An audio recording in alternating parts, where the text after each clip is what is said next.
وَلَقَدْ يَسَّرْنَا الْقُرْآنَ لِلذِّكْرِ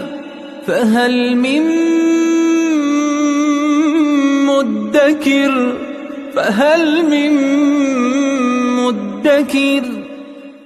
أعوذ بالله من الشيطان الرجيم بسم الله الرحمن الرحيم الحمد لله رب العالمين وصلى الله على سيدنا ونبينا بالقاسم المصطفى محمد وعلى آله الطيبين الطاهرين المعصومين أما بعد أعوذ بالله من الشيطان الرجيم وأمهاتكم اللاتي أرضعنكم وأخواتكم من الرضاعة وأمهات نسائكم وربائبكم اللاتي في حجوركم من نسائكم اللاتي دخلتم بهن فإن لم تكونوا دخلتم بهن فلا جناح عليكم وحلائل أبنائكم الذين من أصلابكم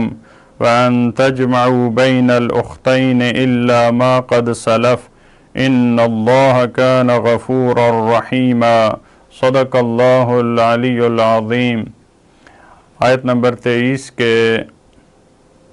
دوسرے حصے میں پروردگار عالم نے ان خواتین سے نکاح کے حرام ہونے کا تذکرہ کیا جو کسی سبب کے تحت، کسی رشتہ داری کے تحت، کسی رشتے کے تحت جب انسان بعض خاندانوں میں بعض افراد سے رشتہ جوڑتا ہے تو اس کے نتیجے میں بعض ایسی خواتین ہوتی ہیں جن سے انسان کا نکاح کرنا حرام ہو جاتا ہے، یا بعض دوسرے اسباب ہیں جن میں دودھ پلانا ہے۔ اس کی وجہ سے یہ دودھ پلانا اسلام میں ایک ایسا ریزن ہے کہ جس کی وجہ سے بہت ساری رشتہ داریاں قائم ہو جاتی ہیں، اور جو احکامات ان نسبی رشتہ داروں پہ لاگو ہوتے تھے، اور یہ دودھ پلانا اسلام میں ایک ایسا حکم ہے کہ اس کے نتیجے میں وہی رشتہ داری قائم ہو جاتی ہے، وہی احکامات لاگو ہوتے ہیں جو انسان کے سگے رشتہ داروں کے ساتھ اور نسب کے لحاظ سے انسان کے جو احکامات جو انسان کے رشتہ دار ہوتے ہیں نسب کے حوالے سے ان کے جو احکامات تھے بالکل وہی، جیسے نسبی انسان کی بہن ہوتی ہے، اسی طرح رضائی جب انسان کے دودھ میں کوئی بچی کوئی لڑکی شریک ہوتی ہے تو وہ بھی اسی طرح سے انسان کی بہن ہوتی ہے، پھر اس کے بھائی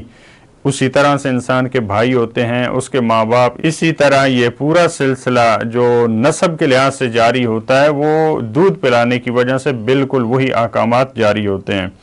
لہذا ان خواتین کا تذکرہ کرتے ہوئے قرآن کریم نے فرمایا وَأُمَّهَاتُكُمُ اللَّاتِي أَرْضَعْنَكُمْ،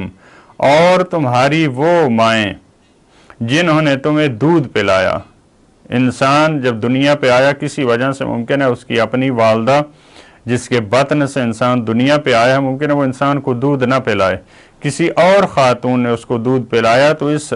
دودھ پلانے کی وجہ سے یہ خاتون اب اس کی جیسے وہ سگی ماں تھی، اس کی محرم تھی، اس سے نکاح حرام تھا، اسی طرح یہ اس کی رضائی ماں یہ بھی اسی طرح سے ہے، اس کے ساتھ اس کا نکاح کرنا حرام ہے، یہ اس کی محرم ہے۔ البتہ اس کے دودھ پلانے کی وہ اپنی شرائط ہیں جو فقہی کتابوں میں موجود ہیں۔ وَأَخَوَاتُكُم مِّنَ الرَّضَاعَةِ، اور جو اس کی رضائی بہنیں ہیں، یہ جو قرآن کریم نے کہا اور اس کی رضائی بہنیں یعنی کوئی بچی یہ لڑکا اور یہ بیٹا جو اس خاتون کا ہے، کوئی بیٹی آ کر اس کے دودھ میں شریک ہو جائے اور وہ دودھ اس کے باپ جو اس کا سگا باپ ہے اسی کی طرف سے ہو، جو بیٹی وہ دوسری آئی ہے، جو دوسری بچی آئی ہے وہ اس میں شریک ہوئی ہے، وہ اسی کے والد کی طرف سے وہ دودھ ہو۔ ممکن ہے بعض دفعہ ایسے ہوتا ہے کہ یہ خاتون اس نے بعد میں اس فرد کے والد سے اس نے شادی کی ہے، بعد میں شادی کی ہے، اور اس بچی نے جو دودھ پیا ہے یہ اس خاتون کی پہلے والی شادی تھی، اس سے اس نے دودھ پیا، تو یہ اس کی رضائی بہن نہیں ہوگی۔ یہاں پہ کچھ دقیق احکامات ہیں جو مفصل کتابوں میں موجود ہیں۔ وَأُمَّهَاتُ نِسَائِكُمْ، اور تمہاری بیویوں کی جو مائیں ہیں جس کو ساس کہا جاتا ہے، اس سے شادی کرنا انسان کے لیے حرام ہے۔ یہ ایسا رشتہ ہے جو ایک سبب کے تحت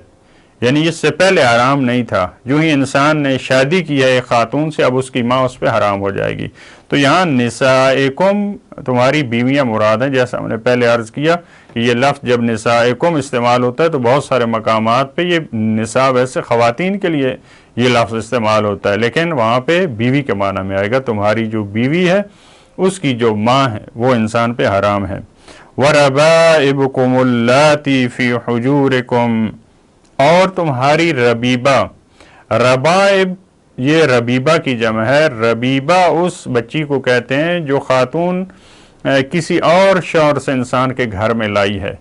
لیکن اب اسی گھر میں پرورش پا رہی ہے، لیکن وہ بچی اب اسی گھر میں پرورش پا رہی ہے، ممکن ہے وہ اس گھر میں پرورش نہ پائے، وہ کسی اور کے کسی رشتہ دار کیا ممکن ہے وہ، یا پہلے والے جو اس کے رشتہ دار ہیں، یا اس خاتون نے اگر طلاق لیا ہے تو پہلے والے اس کے جو شوہر تھا ممکن ہے اس کے پاس پرورش پا رہی ہو۔ تو یہ ربیبہ ان بچیوں کو کہتے ہیں جو اس شخص کی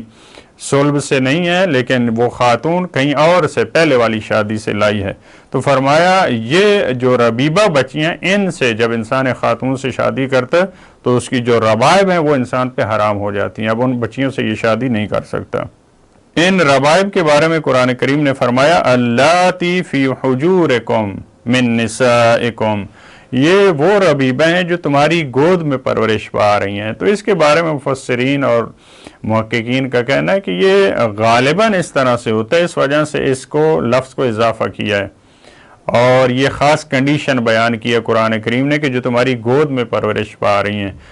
اس کا یہ مفہوم اور یہ مطلب نہیں ہوتا کہ وہ ربیبہ جو تمہاری گود میں پرورش نہیں پا رہی اس سے نکاح حلال ہے، اس کا یہ مطلب نہیں ہے۔ اس کو قید غالبی کہا جاتا ہے، ادبیات میں قید توضیحی کہا جاتا ہے، یہ وضاحت ہے، یہ بیان کر کے قرآن کریم ایک اور مطلب نہیں سمجھانا چاہ رہا کہ جو حجور کے علاوہ جو تمہاری گود میں پرورش نہیں پا رہی اس ربیبہ سے آپ نکاح کر سکتے ہیں، اس سے بھی نہیں ہو سکتا۔ من نسائکم، جو تمہاری خواتین سے، جو تمہاری بیویوں کی ربائب ہیں جو معمولاً تمہاری گود میں پرورش پاتی ہیں یا تمہاری گود میں کبھی پرورش نہیں پاتی، ان سے نکاح کرنا حرام ہے۔ یہ کن خواتین کی ربیبہ انسان پر حرام ہوتی ہے؟ اللاتی دخلتم بہن، یہ وہ خواتین ہیں جن سے انسان نے جنسی تعلق قائم کیا ہے۔ یہاں پہ یہ شرط موجود ہے، ممکن ایک ایسی خاتون ہے جس انسان نے عقد کیا ہے لیکن پھر اس نے وہیں پہ طلاق دے دی ہے، اس کے ساتھ جنسی تعلقات قائم نہیں کیے، تو اب اس کی اگر انسان بیٹی سے شادی کرنا چاہتا ہے تو کر سکتا ہے، لیکن جب جنسی تعلقات ایک خاتون سے قائم کر لی ہیں تو اب اس کی ربیبہ وہ انسان پہ حرام ہوگی۔ لہذا اس کی وضاحت میں فرمایا فَإِن لَمْ تَكُونُوا دَخَلْتُمْ بِهِنَّ فَلَا جُنَاحَ عَلَيْكُمْ، اگر تم نے اس سے جنسی تعلق قائم نہیں کیا اس خاتون سے تو پھر اس کی ربیبہ سے آپ ایک خاتون سے آپ کا عقد ہوا ہے، آپ کے تعلقات قائم نہیں ہوئے، آپ اس کو طلاق دے دیتے ہیں، اب اس کی ربیبہ جو کسی اور شوہر سے اس کی بیٹی تھی آپ اس سے شادی کرنا چاہتے ہیں تو کر سکتے ہیں، لیکن جب آپ نے تعلق قائم کر لیا اس خاتون سے اب اس کی ربیبہ آپ کی بیٹی جیسی، اب اس سے شادی نہیں کر سکتے۔ اس کے بعد ایک اور گروہ وَحَلَائِلُ أَبْنَائِكُمُ الَّذِينَ مِنْ أَصْلَابِكُمْ،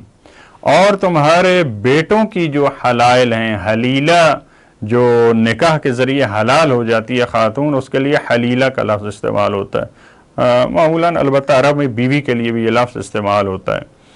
حلائل حلیلہ کی جمع ہے، جو تمہارے بیٹوں کی حلال شدہ ہیں، جو ان پہ حلال ہیں، جن سے تمہارے بیٹے نے شادی کی ہے، البتہ وہ تمہارے بیٹے جو تمہارے صلبی بیٹے ہیں۔ لہذا قرآن کریم نے بہت دقت کو مد نظر رکھا ہے اس عرب معاشرے کو، وہاں کی خرافات کو، وہاں کے رواج کو، لہذا یہاں پہ اس کنڈیشن کا اضافہ کیا ہے۔ الذین من اصلابکم، ان بیٹوں کی حلائل، ان کی بیویاں تم پر حرام ہیں جس شخص کے بیٹے نے ایک خاتون سے شادی کی ہے، اب وہ باپ اس سے شادی نہیں کر سکتا، جو اس کی بہو شمار ہوتی ہے، اس سے شادی حرام ہے۔ لیکن یہ کون سے بیٹے ہیں؟ جو انسان کے صلبی بیٹے ہیں۔ بعض دفعہ عرب میں کسی کو ویسے بیٹا بنا لیتے تھے جیسے زید کا مسئلہ اور رسول اللہ کا، زید اب منہ بولا بیٹا تھا جس کو ایسے عرب میں، لہذا جب زید نے طلاق دی ہے زینب بنت جحش کو تو رسول اللہ نے ان سے شادی کی ہے،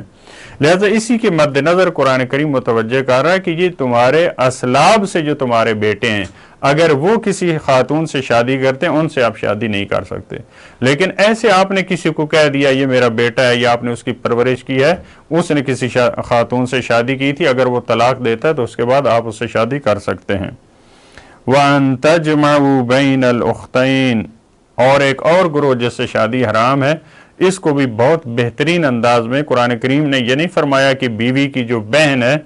اس سے شادی کرنا حرام ہے، اس طرح سے نہیں فرمایا، کیونکہ اس سے شادی ہو سکتی ہے بعض صورتوں میں، لیکن یہاں پہ کیا تعبیر ہے، وَأَن تَجْمَعُوا بَيْنَ الْأُخْتَيْنِ، اور حرام ہے کہ تم دو بہنوں کے درمیان جمع کرو، یعنی ایک ہی وقت میں ایک ہی زمانے میں اگر دو بہنوں سے آپ شادی کرنا چاہتے ہیں تو یہ حرام ہے، لیکن اگر ایک زمانہ نہیں ہے، ایک بہن کی وفات ہو چکی ہے، آپ اس کی دوسری بہن سے شادی کر سکتے ہیں، یا ایک بہن سے آپ کی جدائی ہو گئی یا طلاق ہو چکی ہے تو دوسری بہن سے آپ شادی کر سکتے ہیں، لہذا یہاں تعبیر بہت خوبصورت ہے، وَأَن تَجْمَعُوا بَيْنَ الْأُخْتَيْنِ إِلَّا مَا قَدْ سَلَفَ، یہاں بھی وہی تعبیر ہے، مختلف احکامات میں قرآن کریم نے یہ تعبیر استعمال کی ہے کہ مگر وہ جو گزر چکا ہے سو گزر چکا ہے، اس سے پہلے اگر تم کرتے رہو، مثال کے طور پہ ممکن ہے بعض دفعہ عرب معاشرے میں وہ ان احکام میں زیادہ جو ہے وہ تاکید سے کام لیتے ہوں اور بچنے کی کوشش کرتے ہوں، اور بعض احکامات ایسے ہوں کہ جن سے قرآن نے منع کیا لیکن وہ انجام دیتے ہو، مثال کے طور پہ قرآن نے اجازت دی ہے کہ جو منہ بولا بیٹا ہے اگر وہ طلاق دیتا ہے تو اس کی بیوی سے آپ شادی کر سکتے ہیں، لیکن عرب میں یہ نہیں کرتے تھے کیونکہ ان کے ہاں منہ بولا ایسے ہوتا تھا جیسے سگا بیٹا، لیکن بعض رشتہ داریاں جیسے قرآن کریم نے جو رشتے بیان کی ممکن ان میں وہ اس چیز کا خیال نہ رکھتے ہیں، لہذا جو گزر چکا ہے وہ سو گزر چکا ہے، اور ممکن ہے بہنوں کے درمیان جو جمع کرنا ہے یہ جیسے بعض علماء نے بیان کیا کہ یہ شریعت اسلام کا خاص ہے، ممکن ہے بعض دوسری شریعتوں میں یا بعض دوسرے ادوار میں پہلے یہ اجازت ہو کہ انسان دو بہنوں سے کرتا ہو۔